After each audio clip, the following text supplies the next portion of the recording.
Fontes históricas, tempo, sujeitos, interpretação. O estudo da história, aqui no História ao Quadrado.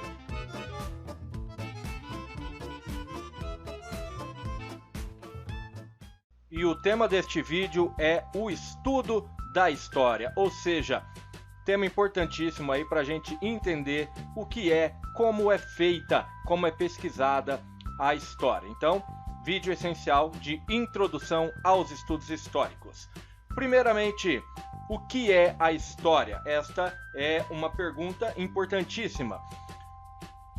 A história nada mais é do que o estudo, justamente por isso aqui, vou fazer um livrinho representando aí o estudo e a lupa aqui representando a pesquisa. Mas o estudo do que, na verdade? Na verdade, é muito mais do que um estudo, é também a problematização. Não basta você estudar, senão problematizar as ações da história. A história, ela é mais do que contar o que aconteceu e ela deve explicar e problematizar o porquê que aconteceu. Mas estudar o quê? Estudar basicamente as ações humanas no tempo. Então, a história ela só pode ser feita a partir daquilo que o ser humano fez, que o ser humano interagiu ao longo do tempo, ao longo de sua existência no planeta. Falando em tempo, nós temos aí a divisão dos tempos na história, 3 tipos, pelo menos aqui, de passagem do tempo. O primeiro, o tempo da natureza, que nada mais é do que aquele tempo que a gente não consegue mensurar, no entanto a gente percebe a sua passagem através dos eventos da natureza, como as estações do ano, o crescimento das árvores, o dia e a noite. Então você percebe que o tempo passou, mas não sabe mensurar exatamente quanto tempo foi esse. Esse tempo que é mensurável é o tempo cronológico, aquele que a gente mede a partir de alguns instrumentos, como o calendário e também o relógio. E na história nós temos o tempo histórico, que é perceptível através das mudanças e permanências. Então, comparando locais, comparando tempos, comparando conjunturas, a gente vê a passagem do tempo a partir do que muda e também do que permanece. Esse é chamado de tempo histórico. Temos também para a construção da história os sujeitos históricos. Esses sujeitos eles podem ser sujeitos individuais, que durante muito tempo a história se prendeu a eles na história dos grandes heróis, dos grandes líderes. Mas também nós temos, principalmente a partir da década de 70, os sujeitos coletivos, que são as ações criadas por uma coletividade. A história ela é feita a partir da pesquisa das fontes. O que é uma fonte histórica? Nada mais do que todo e qualquer vestígio deixado pelo homem ao longo de sua existência. Então, tudo aquilo que é resultado das ações e das experiências da humanidade é um vestígio histórico, é uma fonte histórica. Essas fontes podem ser divididas em 2 grandes grupos. O primeiro, as fontes materiais, que são aquelas fontes que a gente pode tocar, ver, sentir.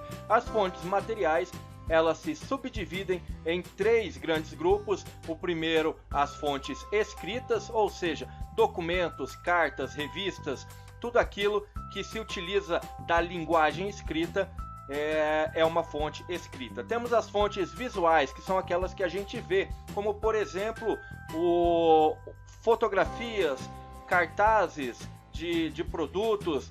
Todos esses são fontes visuais, telas, pinturas. E temos as fontes orais, que são aquelas que a gente ouve, portanto, histórias, músicas, tudo isso são fontes orais, aquelas que a gente chega até elas através da audição. Temos também as fontes imateriais. As fontes imateriais, que são aquelas que a gente não consegue pegar, elas não são materiais, não têm materialidade. Dentre essas fontes nós temos aí, por exemplo, festas, como por exemplo as festas juninas, elas representam e podem dizer algo sobre determinadas sociedades. Portanto, elas são fontes imateriais, que representam geralmente os hábitos e também as tradições. Então está muito mais ligado à cultura dos povos, e essa cultura, como por exemplo, o hábito de tomar chimarrão ou a tradição da capoeira, elas contam coisas importantíssimas sobre as sociedades que as mantêm vivas, essas tradições. Então essas são as fontes imateriais. E a partir da utilização das fontes é que a gente vai então escrever a história. A história, lembrando que não há uma única história, existem versões, é impossível contar a história em sua totalidade, e ela começa então a escrita a partir da delimitação de um tema e de um tempo. É necessário então delimitar um tema e um tempo para que a gente possa então a partir daí buscar e organizar as fontes históricas, sejam elas materiais ou imateriais.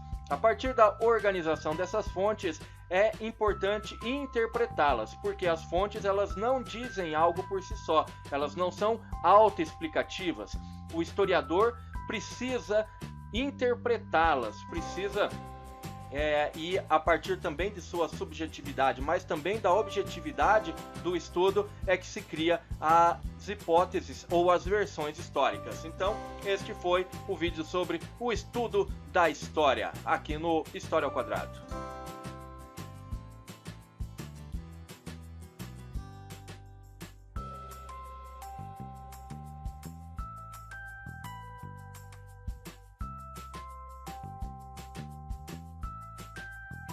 E aí, gostou do vídeo?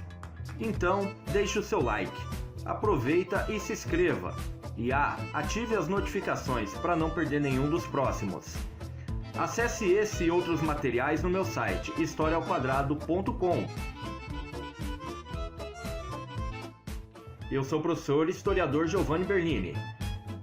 Deixe sugestões nos comentários.